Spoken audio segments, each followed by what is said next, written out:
Now, if your mind is wavery and your mind is running here and there, then you will find it very difficult to.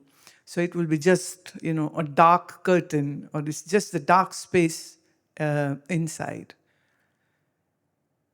Why the visual of the flame isn't coming? Because the mind has not gone into that state where mind is quiet and mind is thinking about this and that. And you please mind it that our mind is very visual. So we can think for example, you felt a bit cold, and that one cold sensation can waken up the memory. Oh, it was nice cold in Manali. No, you were sitting in your air-conditioned room. Where did the Manali image came in? But you felt that coldness over there, the hill station. Or you tasted something, and right away the memory triggers that, for example, you were here in Youth Shivir, so you ate a burger at home. And the moment you ate, the memory can be visible, triggered by the taste receptors, that burger which we ate in ashram was better or not better. Was it better or not better? Huh? So you experience something from your senses, and that can trigger a memory or an emotion along with that. And sometimes this is very visual, and sometimes it's just the sense which you perceived is experienced. So our mind is all the time busy in having these emotions and thoughts, and so it's like blasting memories, blasting sense perception memories are coming again and again. So when so much activity is happening, how can you do the visual of the flame or of whatever object you were doing the tratak on? So the benchmark that your tratak has happened nice, the benchmark is that when you close your eyes, you can have that visual again. It's just bringing that same image, what you were seeing in the open eyes.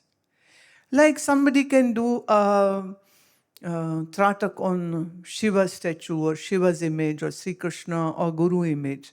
So here with your open eyes you are doing tratak. Now if your mind has gone stable, quiet, serene, then it's possible that as you will close your eyes, you can have the same visual happening on the screen of your own mind. So this is like a deeper experience of Trataka, and also it is something which gives you the sense that your Tratak is happening nicely and successful.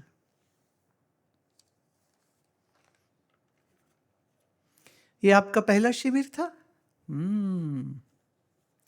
ये फर्क होता है जब बच्चे youth शिविर में आते हैं. ये Why is the mind always flooded with thoughts? मन हमेशा विचारों से क्यों भरा रहता है?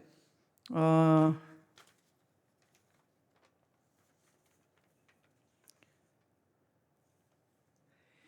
मैं ये देखता हूँ कि हमारे मन में विचार बहते ही रहते हैं, तब मैं ये सोचता हूँ कि कभी कभी अचानक से मन जैसे एक विश्राम में आ जाता है और फिर कुछ देर बाद फिर से विचार चलने लग जाते हैं. ये ऐसा कैसे?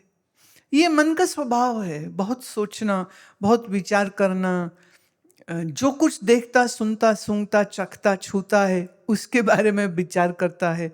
फिर हम हमेशा बहुत कुछ सोचो ना, एक दिन में तुम कितनी चीजें देखते हो, कितने शब्द सुनते हो, कितनी चीजों को छूते हो, कितनी चीजें खाते हो, कितनी चीजें पीते हो. हाँ, और फिर कहीं सुख हो रहा है, कहीं दुख हो रहा है, कहीं अच्छा लग रहा है, कहीं खराब लग रहा है, कहीं इरिटेट हो रहे हो. और ये आप अपना तो अनुभव कर ही रहे हो, आपके आसपास जो फैमिली होती है, फ्रेंड्स होते हैं, उनके साथ क्या हो रहा है आप उसको भी देख रहे हो. फिर आप टीवी देखते हो तो टीवी में बहुत कुछ हो रहा है, वो भी आपका मन देख रहा है. फिर आप कोई सिनेमा या कोई शो देखते हो, उसमें फिर से जो आप वहाँ देख रहे होते हो वही आप अंदर अपने महसूस करने लग जाते हो। अगर ऐसा ना होता तो फिल्म देखते देखते लोग रोने लग जाते, हंसने लग जाते, डर जाते, घबराहट में आ जाते। क्यों? क्योंकि जो दृश्य देख रहे वो सीधे मन पे प्रभाव डाल रहा है। इसलिए मन में तो बाढ़ चलेगी ही चलेगी। जिस संसार में रह रहे हैं सारा संसार बाहर थोड़े, तो सारा हमारे मन के अंदर। वाणी में एक जगह आता है, ए मन शक्ति ए मन सियो, ए मन पंच तत्व को जियो। इसी मन में शिव है, इसी मन में शक्ति है, इसी मन में पंच तत्व है, बाहर नहीं है। वो कहते सब तुम्हारे मन में। तो संसार का ये जो प्रवाह है वो एक्चुअली बाहर तो कुछ है ही नहीं, बाहर सिर्फ तत्व होते हैं। उसके ऊपर जो कल्पनाएं हमने बनाई उसी का नाम संसार है। और वो जो संसरण करे, माने जो बदलता रहे, उसी को संसार कहते। तो वो मन में होगा।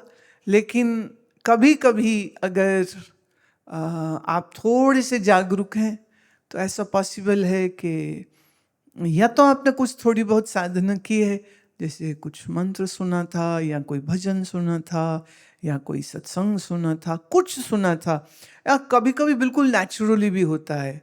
जैसे अभी मैं कुछ समय पहले मैं पहाड़ों में थी और हल्की सी बारिश हुई और हमारे आंखों के सामने खुला जो आसमान था उस पर डबल रेनबो बन गए, एक नहीं 2 रेनबो एक साथ। अब उसको देखे तो हैरानी, खुशी, आश्चर्य सब कुछ एक साथ आ गया ना। ऐसे ही कभी कभी हमारा मन कभी प्रकृति की वजह से सडनली एक गैप आता है, एक रुक जाता है, ठहर सा जाता है मन। और जब भी ये होगा तो ये बहुत अच्छा होगा। कभी कभी ये म्यूजिक सुनते हुए हो सकता, आप कुछ बहुत अच्छा म्यूजिक सुन रहे थे, सुनते सुनते एक पॉज आ जाता है। वो जो पॉज आता है ना वो बहुत आनंददायी होता है। ये आनंद के क्षण हमारे नियंत्रण में रहें, इसके लिए साधना है। साधना से ये कंट्रोल आपके हाथ में है। जब चाहें आप मन को शांत कर लो और जब चाहें तो मन का साथ जो व्यवहार करना वो कर लो। तो व्यवहार करो कि संसार में फिरो, पर मन का जो मीटर है ना वो आपके हाथ में हो। ये ही शक्ति साधना की है। समझ रहे? Someone from ashram her brother died, so she went home and everybody was crying, and she goes there with the whole family, huge family, 5 brothers and their wives and their children, and then all the extended family was there. Everybody's crying, crying, crying. She goes in and she said, I don't know why, but I was controlling my laughter. I was like, why are they crying? Because death is going to happen. And it's not the end of the story of that person. The person will continue one's journey even after the body is gone, because the mind is there and the baggage of the karma is there. So why are... And she said, I literally had to cover my mouth. That what will people say? What is she doing? Brother has died. She's smiling and laughing. See, I can't understand why. But I never had that sadness coming in.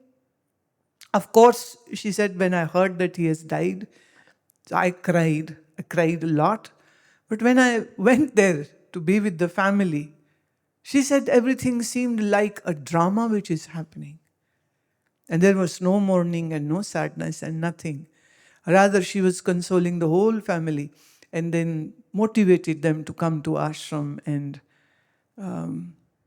because only when the sadness or some misery is there, this is like a small window which opens up, which can actually bring you closer to knowledge and satsang and guru. So she was like asking them. And they did come here. The family came.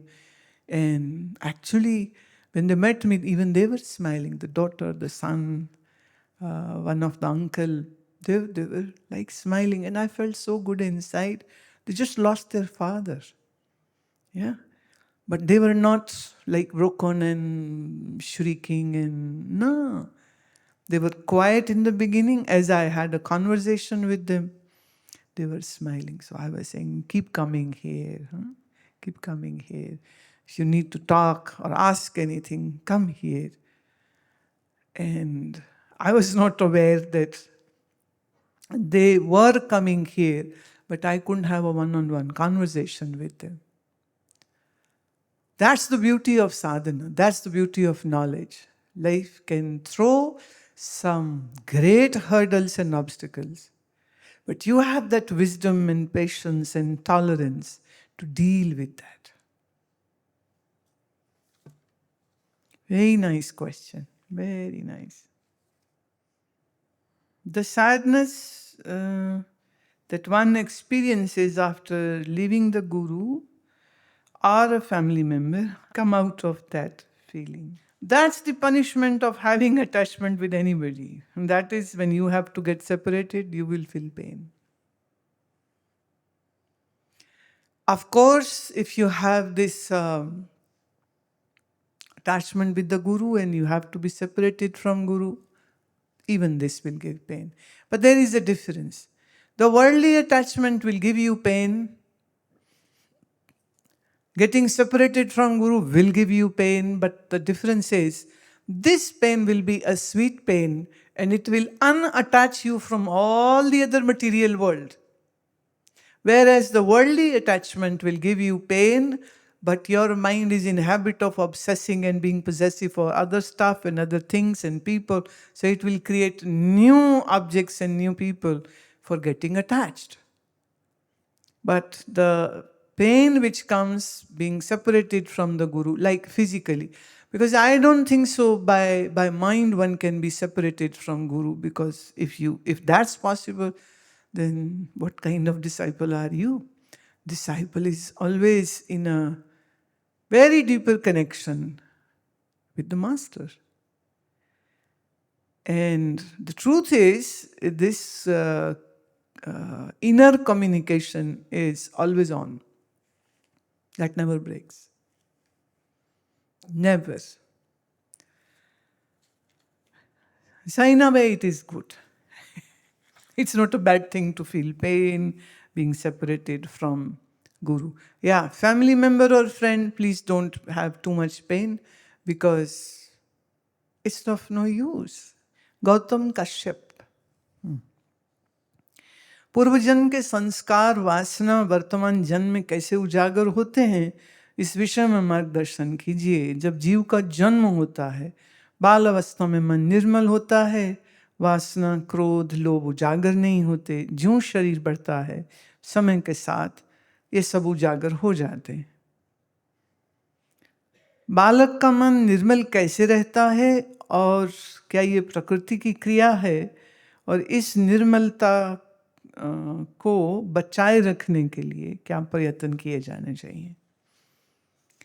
बालक का मन, मैं ये नहीं कहूँगी कि निर्मल होता है, अब थोड़ा इसको करेक्शन करने की बात है। वो ये है कि अभी उसके मन के अंदर के जो संस्कार है ना, वो भी एक्टिव नहीं हुए। जैसे अभी पिछले महीने तक जामुन के वृक्षों पर छोटे छोटे फूल आ गए। 2 महीने पहले एक भी फूल नहीं था, पर मौसम आया तो फूल आ गए। और अब ज्यों ज्यों गर्मी बढ़ी और थोड़ी सी बारिश हुई, तो जो जामुन है फल वो आ गया, पर फूल झड़ गए, अब फूल नहीं है। फूल है तो माने फल आने वाला है, और फल तब आता है जब फूल झड़ जाता है। समय के साथ खेल चल रहा है ना। ऐसे ही जानिए कि बालक का मन अभी उस वृक्ष की तरह है जहां अभी न फूल का मौसम है न फल का मौसम है। अभी अंदर सब कुछ सोया पड़ा है उसका। पर जैसे ही वो 4-5 साल की उम्र तक आते आते, तो अंदर से फिर ये जो चित्त है ये अंगड़ाइयाँ लेनी शुरू कर देता है। जैसे बहुत छोटे बच्चों को मैं देखती हूँ,